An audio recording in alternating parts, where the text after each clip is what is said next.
Hello and welcome all of you. Welcome to this session on electromagnetics for GATE and general preparation of electromagnetics for BTech or for semester exams. In general, how do you prepare electromagnetics?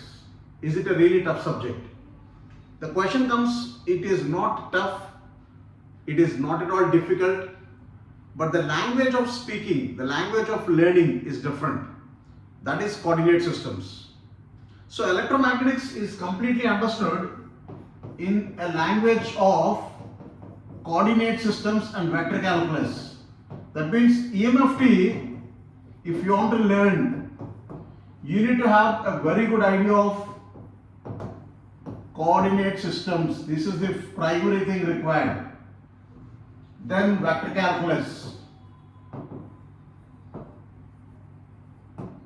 If you learn EMF with these two tools, it's quite simple, not at all difficult at all. So question comes, what is coordinate systems?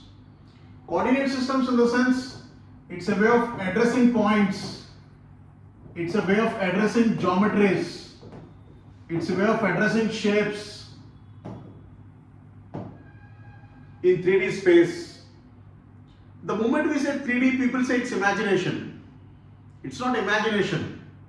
It becomes out of 2D, it becomes out of paper and board. So whenever you have 3D systems to address 3D systems, you cannot draw them on a 2D board. So two-dimensional board plus one extra dimension, this is why people say it is imagination. It is not imagination, but clearly understanding the third dimension which is not on the board. That's where coordinate systems helps you. So coordinate systems is all to make your life simple, to understand 3D space and 3D geometries. That's what coordinate systems is. What is vector calculus then? Vector calculus is all about integrations, triple integrations, double integrations, single integrations, line integrations, surface integrations, volume integrations. Vector calculus is all about line, surface and volume integrations.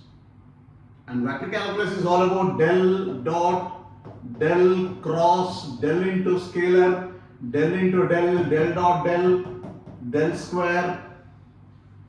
If you understand these basic operations clearly, subject is very easy. Because all Maxwell's equations are based on vector calculus, coordinate systems, line integration, surface integration. Maxwell's equations, Gos Law, Ampere's law, it's all about dot product, cross product. So students should have the patience to understand, you should always have the patience to understand coordinate systems and addressing geometries in 3D space. You should know how to address geometries in 3D space. You should know how to understand positions in cylindrical, Cartesian, spherical. You should know how to handle del dot, del cross, del square, Laplacian and so on. If you finish on this, then you should understand what is Gos Law. Because using Gos Law, entire static fields is based on. And if you understand Gos Law, you'll automatically understand Coulomb's law. If you understand Coulomb's law, you'll automatically understand what is potential. So Gauss law, Coulomb's law and understanding of potential, that is understanding of flux density D, electric field intensity E and potential V. These three forms the major chunk of electromagnetics, static electric fields. Exactly in magnetic fields we have Ampere's law. You should know what is Ampere's law. What is magnetic flux field intensity H bar? What is Lorentz law? You should know what is Lorentz law and what is B bar. You should know what is magnetic vector potential A bar. So the agenda is to see that you understand what is flux density, field intensity and vector potential in magnetic fields, density, intensity and scalar potential in electric fields. This finishes 50% of static fields and 80% of understanding of Maxwell's equations. So if you understand Maxwell's equations, you are understanding the entire subject. You are understanding entire subject only through Maxwell's equations, which actually needs you to understand what is del dot, del cross, line integral, surface integral. Why do we take integration? What is the agenda behind taking integration? But it doesn't mean that the subject is over only with this. The subject is also about, very interestingly, about boundary conditions. It needs you to understand boundary conditions of electric fields, magnetic fields. When is electric flux density continuous? When is magnetic field intensity continuous? So it needs you to understand boundary conditions. Your understanding of boundary conditions is very crucial. Other than boundary conditions, it also needs you to understand Laplace and Poisson's equations. They are also very important. Laplace equation, Poisson's equation. Understanding of what is inductor, solenoids, toroids, geometry, shapes. Understanding of capacitors, concentric cylinder capacitance, simple spherical capacitance, parallel plate capacitance, multiple dielectrics. And if you finish off all this, you can also learn about, as a conclusion, Maxwell's equations. In fact, Maxwell's equations for time varying fields. That is understanding of Faraday's law, understanding of displacement current. This is the entire syllabus of static fields. This is the entire understanding of static fields. For gate ECE, this is 10% to 20% weightage. It's just 10 to 20% weightage, but still takes a lot of time. It wastes most of your time here because it's so crucial. It's so critical. The remaining topics are quite easy now. The remaining topics are understanding of electromagnetic waves, their propagation. It's about wave propagation, gamma, eta, propagation in free space, propagation in materials. It's all about propagation in conductors. It's all about power calculations, E cross H. It's all about understanding of polarization, reflections and normal incidents, reflections with oblique incidents. Quite simple topics. 20% weightage for this. 20 to 25% weightage for learning electromagnetics, power, polarization, reflections, propagations in different materials. Then the third, another interesting topic is transmission lines, which also has got around 20 to 25% weightage. Transmission lines, in which you will be learning about what is impedance on the line, how to calculate input impedance, what is the formula for Z of X, Z in, what is the formula for reflection coefficient, standing wave. So majorly it's about impedance calculation, Z of X, Z in, reflection coefficient gamma. It's majorly about standing wave ratio. It's majorly understanding of gammas, SWRs, reflections, position of maximum minimas, lot of such interesting things. Impedance matching techniques, Smith chart, and of course a rare question sometimes on S parameters. This is also getting very important. S parameters also nowadays getting very important. So these are the topics you have to focus on transmission lines, and this has got 25% weightage.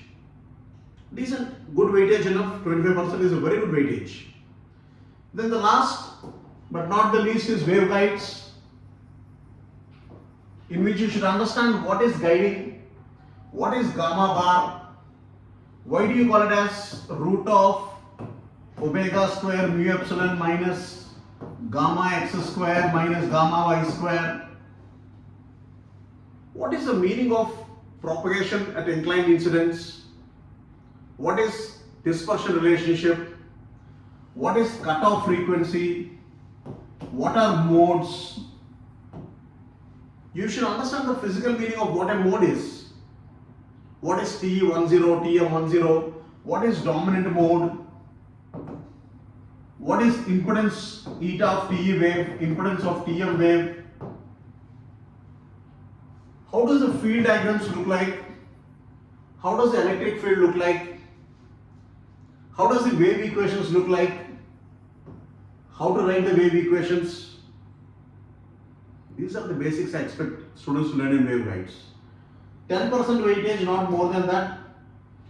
25% weightage is from second chapter, 25% weightage is from third chapter, which is almost 50% weightage. The remaining 3 chapters put together is 50% weightage. Waveguides, antennas and static fields. So the last is antennas, which is a very tricky topic like first chapter again, which is always confusing what to learn. Simple logic, students. Learn about what is a wire antenna. Learn about what is a dipole antenna. What is a Hertz dipole? What is a half-wave dipole? What is an electrically short dipole? Learn about its radiation resistance. Learn about its gain calculations. In how many ways you have to find out radiation resistance depending on the length of the dipole. What are the formulas for gain in capture area, in terms of beam angle, in terms of the basic definition? This finishes 50% of antennas. If you can finish off this, you have to learn about arrays, an understanding of phase shift alpha is plus beta d cos theta. How the interference is a complex function of psi. You should understand in arrays how phase shift decides the interference, the addition, subtraction, cancellation, those things. How psi is alpha plus beta d cos theta. This, if you have done it successfully, almost most of antennas is over. If you also learn Friis propagation equation, Friis free space propagation equation, this should summarize the entire requirements. So antennas may have only 10% to 15% weightage, but still can play a role. Last 3-4 years in GATE it was not there, but still can be crucial. Waveguides 10% to 15% weightage can be crucial. Transmission line around 25% weightage, critical. EM waves around 25% weightage can be crucial. First chapter 20% weightage can be crucial. This is how the questions can be divided. Static fields, Maxwell's equations, electromagnetic waves, power polarization, reflections, transmission lines, standing waves, mismatch, impedance calculations, waveguides, cutoff frequency, modes, and of course antennas in basic radiation resistance, gain calculations, arrays, and free space propagation equation. This should summarize your entire requirements of electromagnetics. This should tell you your 100% requirements of electromagnetics. So for further any requirements, you can contact us. The description contains all the details. Do subscribe our channel, give a like if you feel that the content is genuine. Do like, do subscribe and follow us. Also download the GatePro app and you can take individual subscription only for single subjects like electromagnetics or EDC or control systems or digital or whatever subject you want. Or you can pay for the entire course. The GatePro app can be downloaded. So check in the links, check in the description for all the links and everything, or you can directly go to Play Store, search GatePro, you will get all the details. So see you soon in GatePro, students. See you soon with the next video. Goodbye, take care, and if you got any questions, any doubts, anything to ask, feel free always to contact us on this number. This number is also in the description, but this is also for WhatsApp. So for any guidance or anything, you can always feel free to contact us. This number will be available. It's a helpline number for all the students. WhatsApp, I'll be personally responding. Calls, of course, the team will be answering in calls. WhatsApp, I'll be responding. So that's about GatePro and Suresh VSR. See you soon with the next subject video on EDC and awareness on EDC. See you soon, students.